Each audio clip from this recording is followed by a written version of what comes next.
Good art changes lives. It is not how you do it. It is where you take it and when you stop.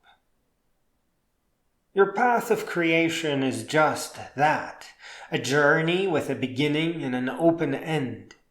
Commonly, the first step is doodles, then we move to pencils and later brushes. There are different ways to use tools, and few artists use them in their own way. One common way to use art pencils is to use a blending stump to smudge pencil lines. This gives a simple sketch a startling level of realism. In the world of painting, some artists don't actually use brushes.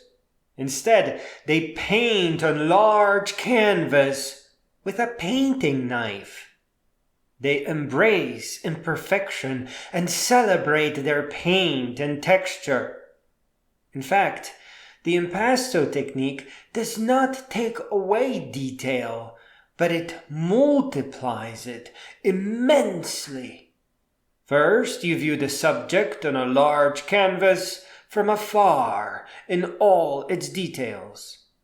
Then, upon a closer look, you discover the heart of the art. Texture, hue, tone, motion, touch, dedication, wisdom, and the struggle that went into it. So you see, most often artists advance in their art journey, and step by step they refine their techniques. I spoke of the brushes and pencils first to make you angry second, because real artists use projectors. In the beginning, their hand is guided. It's how we learn.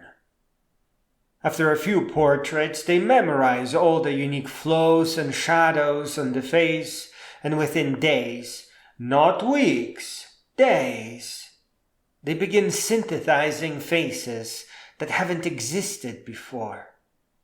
And once they have a solid base and proper experience, after a month or two, they gain the ability to see what other artists do to make their portraits special, to make the eyes come to life, to make the portrait breathe, to give it heart and soul.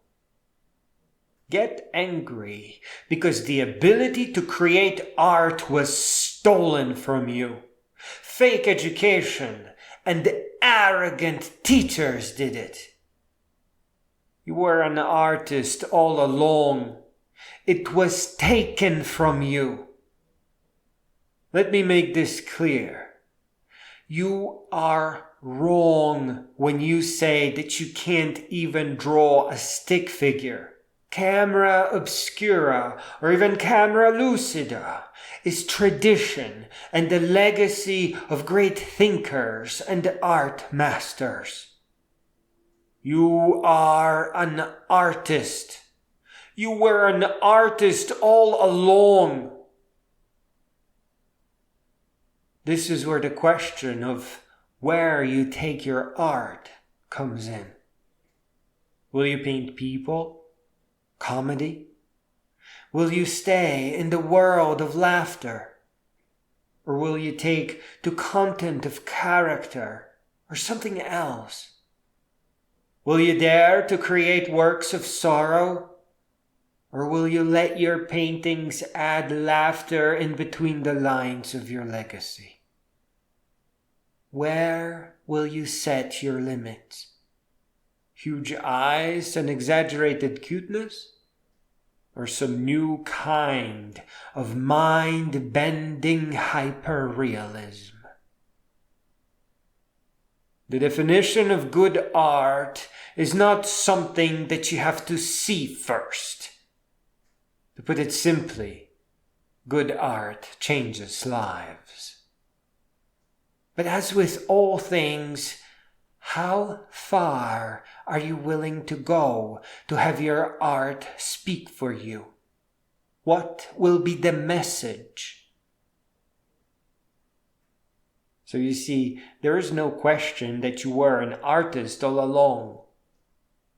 Our first step into art cannot be easier. And it is realism, full of feelings and humanity and invention and perfection and imperfection. Now imagine how powerful good or great art can be if the first step alone is heart and soul.